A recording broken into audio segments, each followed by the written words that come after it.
I'm asexual now. Physical intimacy disgusts me, she said while cheating with multiple guys, so I quietly packed my things and left. Now she's exposed as a serial cheater, jobless, and begging for forgiveness she'll never get. Hey viewers, before we move on to the video, please make sure to subscribe to the channel and hit the like button if you want to see more stories like this. Thanks. Throwaway account because this whole thing exploded online and I don't want it tied to my main profile. AITA for ghosting my ex after she claimed to be asexual, only for it to turn out she was using that as a cover to cheat with multiple guys. This happened over the last year, and honestly, typing it out feels like therapy. Buckle up, it's a doozy. I met Jenna back in college, about 5 years ago. We were both in our early 20s, figuring out life. I was studying computer science, grinding through late nights coding, and she was in graphic design, always sketching ideas for logos or ads. From the start, it clicked. We moved in together after 2 years, sharing a cozy apartment in the city. I got a solid job as a software developer at a mid-sized tech firm. Nothing flashy, but steady pay and good benefits. Jenna bounced between freelance gigs, which meant her income was spotty. I didn't mind. I covered most of the rent and bills so she could focus on building her portfolio. Hell, when she hit a rough patch last year and lost a big client, I picked up extra freelance work on the side to keep us afloat. I even skipped a promotion opportunity because it would have meant relocating, and I didn't want to uproot her. Our relationship wasn't perfect, but it was real. Physically, things were great too. We had that easy intimacy couples talk about, cuddling on the couch during movie nights, spontaneous weekends away where we'd hike, and then crash in some Airbnb, tangled up in each other. I remember this one trip to the mountains about 2 years in. We'd rented a cabin, and after a long day on the trails, we ended up in front of the fireplace, laughing about nothing, clothes scattered everywhere. It was passionate, mutual, no pressure. I thought that's what we had, a partnership where we supported each other's needs, emotional and physical. But around 8 months ago, everything shifted. It started small. Jenna began pulling away during what used to be our downtime. I'd reach for her hand on the couch, and she'd tense up, saying she was tired from work. Bedtime turned awkward. Kisses goodnight became pecks on the cheek. And anything more? Forget it. At first, I chalked it up to stress. Her freelance work was picking up, and she was pitching to bigger agencies. I tried to be understanding, giving her space, even suggesting we talk to a counselor if something was off. Then, one night after dinner, she dropped the bomb. We were in the bedroom, me scrolling on my phone, her sitting on the edge of the bed like she was rehearsing a speech. She looked at me with this serious expression, like she was about to reveal some deep truth. "Alex," she said, her voice steady but with that edge she gets when she's made up her mind about something. "I need to tell you this. I've been thinking a lot, and I realize I'm asexual. Like, physical intimacy? It just disgusts me now. The thought of it, touching like that, it's repulsive. I don't know when it started, but forcing myself through it has been making me miserable." I froze, phone slipping in my hand. "What?" "Jenna, we've been together for years. Things were fine, great even. What changed?" She sighed, crossing her arms like I was the one being unreasonable. "People change, Alex. Or maybe I was always like this and just didn't know the word for it. But every time you initiate, it feels like a chore. Like, your hands on me. It makes my skin crawl. And you keep pushing for it, making me feel guilty. If you really cared about me, you'd respect that this is who I am now. Stop making it about your ego or your needs. It's not about you." Her words hit like a gut punch. I sat there, trying to process. "I'm not pushing. I just thought we were on the same page. If this is how you feel, okay, but disgusts you? That stings. Have I been making you uncomfortable all this time?" "See, that's the problem." She snapped back, her tone turning smug, like she'd caught me in a trap. "You're turning this around on me, making me the villain for being honest.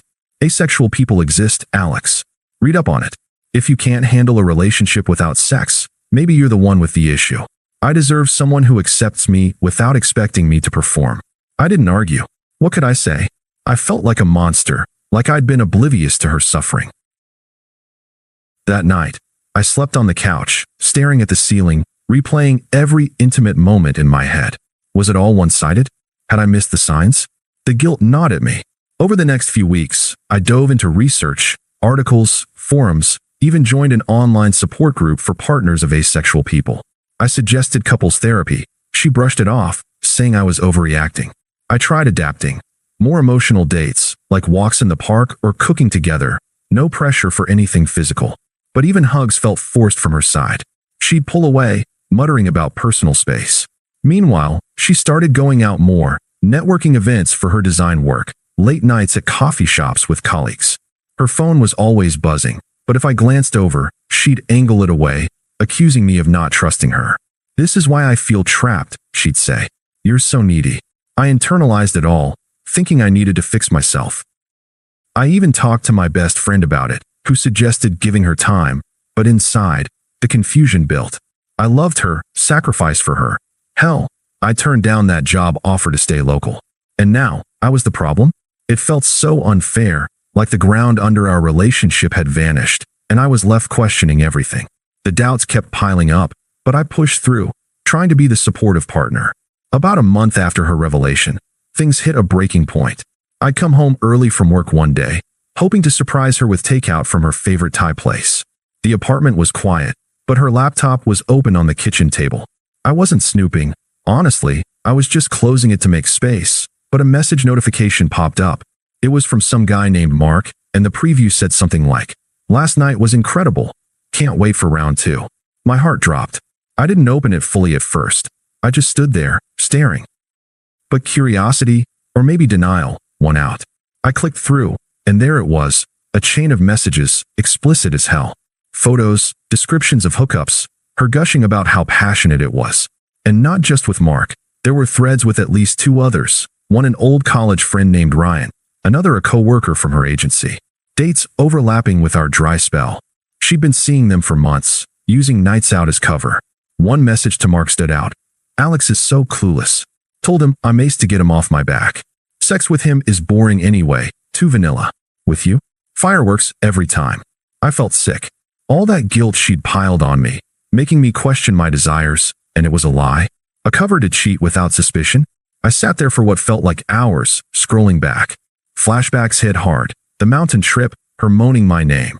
Lazy Sundays in bed, her initiating. It wasn't disgust, it was manipulation. She'd twisted something real into a weapon to keep me as her safety net while she played around. When she got home that evening, arms full of shopping bags from some client meeting, I was waiting in the living room, her laptop closed beside me. She smiled at first, then saw my face. "What's wrong?" she asked, setting the bags down. "You look like someone died." "I saw the messages, Jenna," I said quietly, keeping my voice even. No yelling. I didn't have the energy for that. Her face paled for a second, then she recovered with a scoff. "You went through my stuff? That's a violation, Alex. I told you I need space." "Space? You've been screwing around with multiple guys while telling me intimacy disgusts you. How is that asexual? You made me feel like a creep for wanting a normal relationship." She rolled her eyes, crossing her arms. "Okay, fine, you caught me. But let's be real, this is your fault too.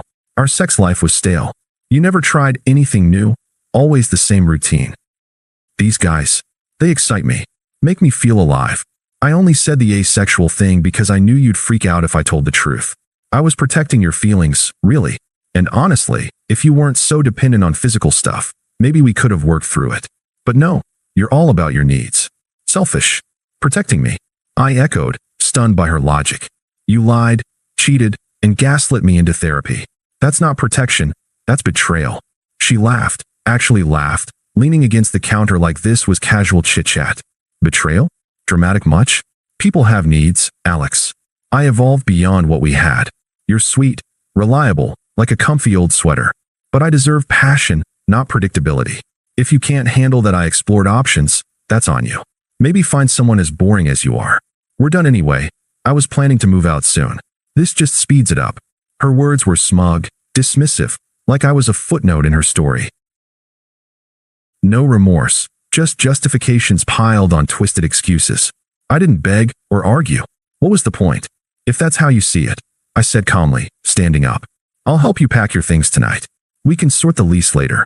She blinked, like she expected a fight. "That's it? No yelling? No trying to win me back?"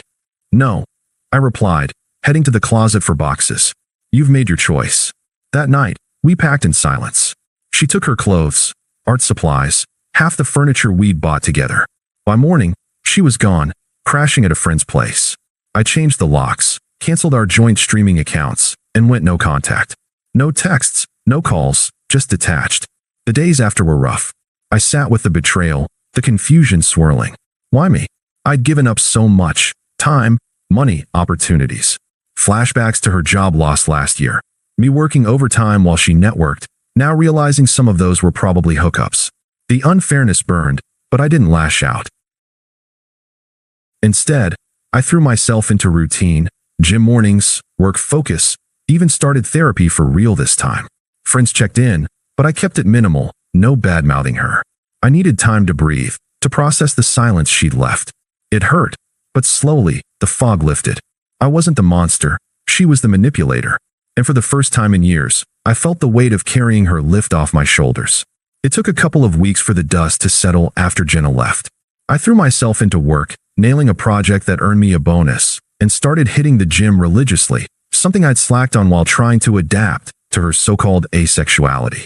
Friends rallied around me quietly. My buddy Mike even helped me rearrange the apartment so it didn't feel like a ghost town. I didn't trash talk her. I just focused on rebuilding. The confusion lingered, though. Nights alone, I'd scroll through old photos, wondering how I'd missed the red flags.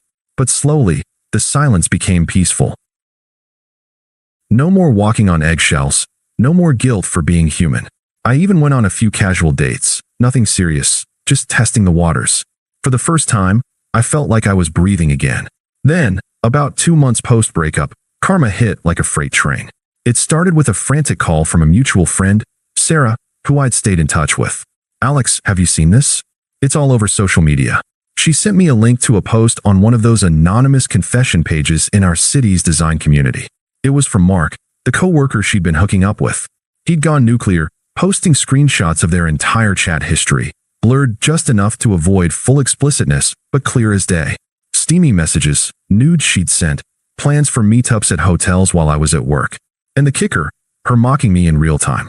"Alex buys the A story hook, line, and sinker, one red. Tells me sex disgusts me. LOL, only with him. You're the real deal." The post blew up. Comments poured in, people tagging her agency, calling her out for hypocrisy. Turns out Mark felt used. She'd ghosted him after a fight, moving on to Ryan or whoever next. He exposed the whole web, at least 3 affairs, all passionate, all while she played the asexual card at home. Her reputation tanked overnight. Clients dropped her freelance contracts, whispering about unprofessionalism. Then the big one, her agency fired her. The office affair with Mark violated their HR policy, and the public drama made her a liability. Friends we'd shared started distancing themselves. Sarah told me a group chat lit up with debates, most siding against Jenna once the evidence surfaced. "She's toxic," one said. Made Alex out to be the bad guy while screwing around. Jenna's life unraveled fast. From what I heard through the grapevine, I didn't seek it out. She bounced between crashing on couches, her savings drained from those networking splurges. Isolation set in, old college pals unfollowed her, family drama escalated as her parents bailed her out financially, but lectured her nonstop. It was ironic. She'd chased excitement, ditching our stable life, only to end up broke and alone. I didn't gloat. Seeing the fallout online, I just felt validated. The confusion cleared. Her lies weren't about me. I poured that energy into myself. A promotion at work came through, bumping my salary, and I started volunteering at a local coding boot camp, mentoring kids. My internal voice shifted. This was her mess, not mine. I'm coming out stronger. The betrayal still stung in quiet moments, but it fueled growth, not bitterness. I blocked her everywhere preemptively, focusing on the horizon. Little did I know, she wasn't done yet. The attempt started small, about a week after the exposure went viral. First, an email. I hadn't blocked that yet. "Alex, we need to talk. This is all a misunderstanding. Call me." I deleted it without replying. Then text from a new number. "It's Jenna. I'm sorry you saw those messages. I was confused about my identity. Can we meet? I miss us." Still, silence from my end. I was done being her safety net. It escalated quickly. 2 weeks later, she showed up at my apartment building, buzzing the intercom like crazy. I peeked through the peephole. She looked disheveled, hair messy, eyes red like she'd been crying. When I didn't answer, she left a voicemail. "Alex, please. Open up. I've lost everything. My job, my friends." That post ruined me. I know I messed up, but remember how good we were? Before all this. I was going through a phase, exploring myself. You always said you'd support me. Don't abandon me now. Her tone was pleading, laced with that familiar manipulation, twisting our history like I owed her forgiveness. I listened once, then blocked the number. But she didn't stop. Next came the intermediaries, her toxic circle. First, her sister, Kara, who I'd always found pushy and unpleasant. She messaged me on social media, "Hey, Alex. Jenna's a wreck because of you. That Mark guy is an asshole for posting everything, but you're no saint either. You drove her away with your constant neediness. Be a man and talk to her. She needs help getting back on her feet. Family sticks together, even exes." I replied curtly, "Not my family anymore. Lose my contact." Blocked. Then mutual friends. Well, former mutuals. One, Tom, called during lunch.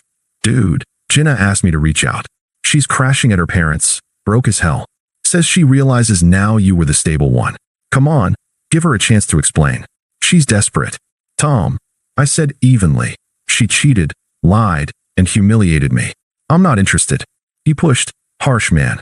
People make mistakes." I hung up and unfriended him. Her attempts amped up. Another in-person show up, this time at my gym. She must have asked around. She cornered me in the parking lot, voice cracking. "Alex, wait. I see now how wrong I was. The asexuality thing? It was a cop-out. I was scared of commitment. But losing you, it's killing me. Please, let's grab coffee.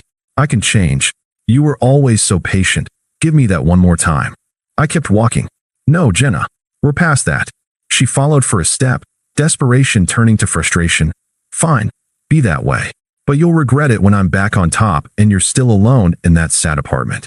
A month later, the anger fully surfaced. Voicemails from burner numbers. "You're enjoying this, aren't you? Watching me suffer while you play the victim. I gave you years, Alex. And now you're too good for me. Screw you. Hope your next girl sees how cold you are." Her mom even emailed, all guilt-trippy and unpleasant. "Jenna's depressed, can't eat. As her ex, you have a responsibility. Call her, or you're just as bad as those men who used her." I archived it, no response. The pleas had morphed into demands, revealing her true colors, entitled, volatile. Through it all, I stayed composed, leaning on my new routines, therapy sessions where I unpacked the gaslighting, dates that turned into a budding relationship with a kind woman named Lisa from my boot camp group. My life was filling up, her noise fading. But she kept pushing, like she couldn't fathom irrelevance. The final nail came at Sarah's engagement party, our old mutual friend who'd tipped me off about the post. It was at a rooftop venue downtown, string lights and laughter, about 6 months after the breakup. I'd RSVP'd yes, knowing Jenna might show, but I wasn't hiding. By then, I was thriving. Promotion secured, apartment redecorated, and Lisa by my side. A graphic novelist I'd met volunteering, genuine and supportive. No games, just easy connection. Jenna was there, looking out of place, thinner, forced smile, nursing a drink alone. Our eyes met across the crowd. She beelined over, cornering us near the bar. Up close, the desperation was palpable, smudged makeup, fidgeting hands. "Alex," she started, voice low but urgent, ignoring Lisa at first. "Thank God you're here. I've been trying to reach you. Everything's fallen apart, job gone, no place of my own. I realize now you were the best thing I had. I was stupid, confused. The cheating? It was a mistake, a way to feel something. But I need you back. We can start fresh, therapy, whatever. Please, I'm begging." Her words echoed her old manipulations, hypocrisy dripping. The woman who'd called intimacy with me disgusting, now pleading like I was her lifeline. Lisa squeezed my hand, but I stayed calm, meeting Jenna's eyes levelly. "Jenna," I said firmly, no edge, just fact. "You said I was too needy, that our life was boring. Remember telling me physical stuff disgusted you? Turns out it was just an excuse to keep me around while you chased thrills. You made your choices, multiple times, with multiple people. And now, this is the consequence." She flushed, glancing at Lisa, then back. "But I learned from it. You're with her now? Fine, but we had history. Don't throw it away. I can be better. Please, Alex." I shook my head, reflecting her logic right back. "History? You rewrote it with lies. You deserve passion, you said. Well, I deserve peace. And I found it. My job's better, my circle's solid, and Lisa? She's real, no games. You're not part of this anymore. You're just irrelevant." Her face crumpled, anger flashing. Irrelevant. After everything, you're cold, Alex. Enjoy your upgrade. Hope she bores you too. I shrugged, turning away. Goodbye, Jenna. We walked off, her staring after us. Later, Sarah pulled me aside. She left early, in tears. You handled that like a boss. I nodded, but inside, it was closure. No sympathy, no lingering care, just freedom. Update. Blocked her everywhere, including family. Life's good. Lisa and I are planning a trip. Work's fulfilling, and that betrayal? It's a faded story, a lesson in self-worth. Thanks for reading, Reddit. If YEA, cool, I'm happy anyway. Thanks for watching. Make sure to subscribe to the channel and hit the like button. What do you think about this story? Share it in the comments.